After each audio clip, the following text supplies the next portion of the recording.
Trust, it's the thread that holds humanity together, binding families, friendships, and communities. But what happens when that trust is twisted into a weapon? When the very people meant to protect and care for us become the source of unimaginable pain? Tonight, we unravel the stories of 4 lives lost to cruelty and betrayal. Shakira Spencer, Sylvia Likens, Gabriel Fernandez, and Junko Furuta. 4 individuals whose suffering transcends understanding, leaving behind haunting legacies that force us to confront the darker side of human nature. If stories like these captivate you, don't forget to like this video, subscribe to the channel, and share your thoughts in the comments. Your engagement ensures these stories are never forgotten. Now, let's begin. Shakira Spencer's life seemed ordinary to those who knew her. At 35, she lived in Ealing, West London, keeping to herself but maintaining a small circle of friends. Among those friends was Lisa Richardson, a woman Shakira trusted deeply, perhaps too deeply. It started subtly, as betrayals often do. Lisa Richardson and her accomplices moved into Shakira's home under the pretense of helping her. Shakira was vulnerable, dealing with challenges in her personal life, and Lisa presented herself as a supportive figure. But once inside, Lisa began asserting control. First, it was taking over Shakira's finances, then her entire life. Neighbors began noticing changes in Shakira. The once cheerful woman became withdrawn, frail, and visibly unwell. They reported seeing Lisa coming and going from Shakira's flat, often with a domineering air, while Shakira herself became a shadow of the woman they once knew. Lisa didn't just isolate Shakira. She systematically dehumanized her. She forced her to eat food off the floor, denied her basic necessities, and subjected her to physical abuse that escalated with each passing day. Cigarette burns marred her skin, and bruises told the story of relentless violence. The psychological torment matched the physical pain, as Shakira was belittled and stripped of her dignity. By September 2022, Shakira had vanished. Weeks went by with no sightings of her. Neighbors assumed she had moved away, until the smell of decomposition began seeping from her flat. Police were called, and what they found was a scene of horror. Shakira's lifeless body lay in her own home, reduced to a skeletal frame from prolonged starvation. The autopsy revealed she had endured months of severe neglect and abuse. Starvation was listed as the primary cause of death, but the marks on her body painted a grim picture of the violence she suffered. During the trial, Lisa Richardson's lack of remorse stunned even seasoned investigators. She justified her actions by blaming Shakira for her own condition, describing her as a difficult, and claiming that she was simply helping her toughen up. Lisa's accomplices parroted similar excuses, framing their abuse as acts of discipline rather than cruelty. But the evidence told a different story. Text messages recovered from Lisa's phone revealed her gloating about Shakira's suffering, mocking her as she lay starving in her own home. In one message, Lisa referred to Shakira as weak and laughed about how little she ate. These messages, combined with witness testimonies, sealed Lisa's fate in court. The judge described the crime as an act of unparalleled cruelty, sentencing Lisa and her accomplices to life imprisonment. Shakira's story stands as a haunting reminder of the depths of human betrayal. Those she trusted the most became her tormentors, leaving behind a legacy of heartbreak and unanswered questions. Shakira Spencer's story is a harrowing reminder of what happens when trust is weaponized. If this story has left you speechless, hit that like button and subscribe. You can also share your thoughts in the comments below. But betrayal and cruelty aren't confined to one time or place. Decades earlier, in Indiana, Sylvia Likens faced a similar fate, a young girl whose caretaker turned her life into a living nightmare. Sylvia Likens was just 16 years old when her life took a turn no one could have imagined. Born to working-class parents who traveled with a carnival, Sylvia's childhood was transient but filled with love. In July 1965, when her parents took a job that required extensive travel, they decided to leave Sylvia and her younger sister Jenny in the care of a family acquaintance, Gertrude Banasevsky. At first glance, Gertrude's home in Indianapolis seemed like a safe enough place.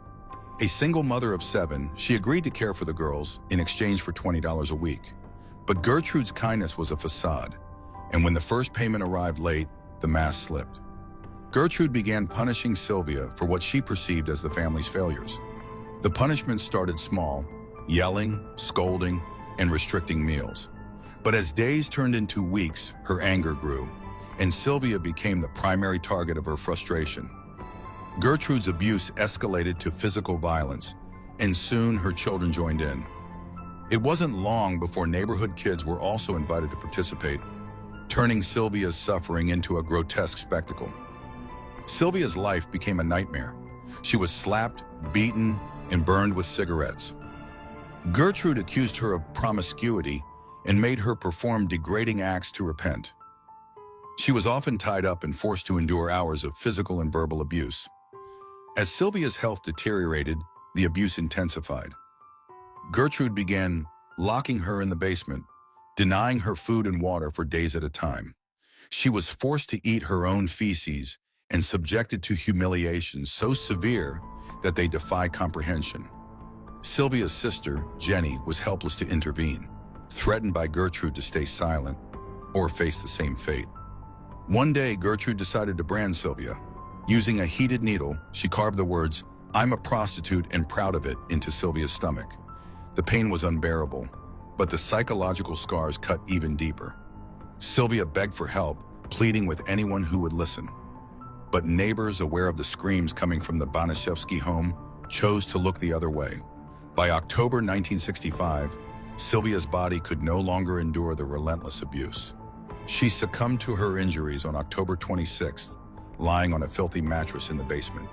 Her cause of death was determined to be brain swelling, internal bleeding, and malnutrition, an unbearable combination of her months-long ordeal. The trial that followed shocked the nation. Gertrude and her children were arrested, along with several neighborhood kids who had participated in the abuse. In court, Gertrude attempted to shift the blame, portraying herself as a victim of circumstances and claiming the children acted on their own. Her defense fell apart under the weight of evidence, and she was sentenced to life in prison. However, she was paroled after 20 years, a decision that outraged the public. Sylvia Likens' story leaves us with an unsettling truth, that when society turns a blind eye, cruelty thrives. Her suffering could have been stopped if someone had listened, if someone had cared. Decades later, another case would emerge, bearing eerie similarities. This time, it wasn't a teenager, but a child, a boy whose innocence was no match for the darkness he faced at home. This is the story of Gabriel Fernandez. Gabriel Fernandez was born on February 20th, 2005, in Palmdale, California, to Pearl Fernandez and Arnold Contreras. From the moment Gabriel entered the world, his life was a battle. Pearl, described as neglectful and unfit to parent, abandoned Gabriel shortly after his birth. For the first few years of his life, Gabriel found solace in the care of his maternal grandparents, Robert and Sandra Fernandez. In their home, he experienced moments of joy and stability, something rare for many children in his situation. Gabriel's grandparents doted on him, describing him as a loving child with a big heart. He loved to make cards for his family, expressing his affection through small gestures. But this happiness was short-lived. In late 2012, Pearl demanded custody of Gabriel, citing her rights as his biological mother. Despite Robert and Sandra's protests and concerns for his safety, Gabriel was returned to Pearl's care, marking the beginning of a nightmare. Pearl's intentions were far from maternal. Along with her boyfriend, Isoro Aguirre, she began a campaign of systematic abuse that would ultimately lead to Gabriel's death. The couple labeled Gabriel as gay, a claim rooted in homophobia that became the justification for their relentless cruelty. The abuse was as calculated as it was horrific. Gabriel was beaten with belts, shoes, and wooden sticks. He was forced to kneel on rice for hours, his knees bruised and bloodied. Pearl and Isoro locked him in a small cabinet, gagged and bound, for days at a time. They deprived him of food, and when he was allowed to eat, it was often spoiled or laced with pepper spray. Gabriel's body bore the marks of their rage, burns from cigarettes, BB gun pellets embedded in his skin, and scars from endless beatings. Gabriel tried to reach out for help in the only way he could, through his teachers. Jennifer Garcia, his first-grade teacher, noticed the signs of abuse almost immediately. Gabriel came to school with bruises on his face scabs on his scalp, and visible signs of malnutrition. When Jennifer asked him about his injuries, Gabriel explained, "My mom shot me with a BB gun." Jennifer reported her concerns to Child Protective Services multiple times, but no action was taken. The neglect extended beyond the home. Social workers visited Pearl's apartment 4 times between 2012 and 2013, each time documenting signs of abuse. Gabriel's case should have been flagged as high risk, but it was inexplicably closed without further investigation. This systemic failure left Gabriel trapped in a house of horrors, with no one to save him. On May 22, 2013, Gabriel's ordeal reached its devastating climax. After accusing him of lying, Pearl in his sorrow subjected Gabriel to a beating so severe that it left him unconscious. Paramedics arrived to find Gabriel naked and unresponsive, his small frame covered in injuries old and new. His skull was fractured, ribs broken, and his lungs punctured by shattered bones. Gabriel was rushed to the hospital, but it was too late. He was declared brain dead and removed from life support 2 days later. The trial that followed was as harrowing as the details of Gabriel's abuse. Isoro Aguirre was charged with first-degree murder and sentenced to death, while Pearl received life without parole. But the questions didn't end there. Investigations revealed glaring failures within Los Angeles County's Department of Children and Family Services, DCFS. The social workers assigned to Gabriel's case were found to have falsified reports and ignored clear warning signs, leading to criminal charges against them. Gabriel Fernandez's story isn't just a tragedy, it's an indictment of a broken system. His death could have been prevented if the adults tasked with protecting him had acted with the urgency he so desperately needed. Today, his name stands as a haunting reminder of the consequences of silence and inaction. Asterisk. Gabriel Fernandez's story reminds us of the importance of speaking out, of recognizing the signs of abuse, and of taking action before it's too late. His case is a painful reminder of what happens when the systems meant to protect the vulnerable fail. If you've been moved by his story, let us know your thoughts in the comments. Don't forget to like this video and subscribe to the channel for more stories that need to be heard. Now, as we turn to another case, one that took place halfway across the world, we uncover a tale of unimaginable cruelty. This is the story of Junko Furuta. In 1988, in the suburban town of Misato, Japan, 17-year-old Junko Furuta was like any other high school student. She was bright, hardworking, and full of dreams for her future. Her days were filled with school, friends, and aspirations of building a life she could be proud of. But everything changed on November the 25th, when she was pulled into a nightmare so harrowing that it's difficult to comprehend how such cruelty could exist.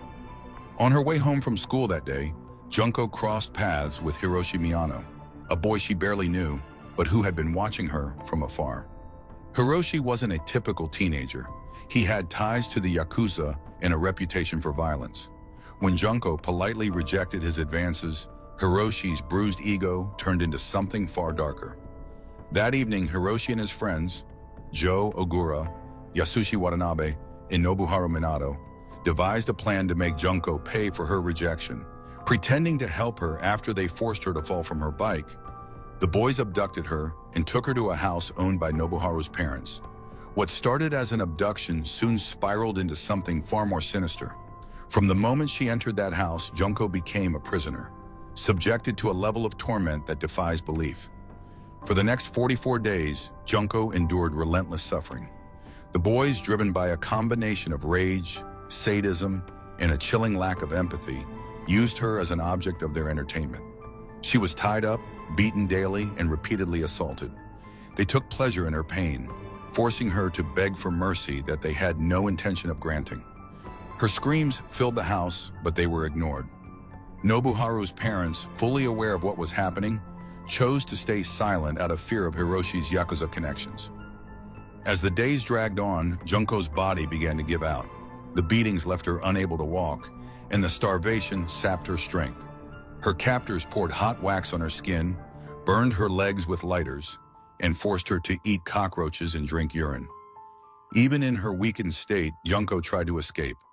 On one occasion, she managed to crawl to a phone to call for help, but before she could speak, the boys caught her. Furious, they retaliated by beating her even more viciously.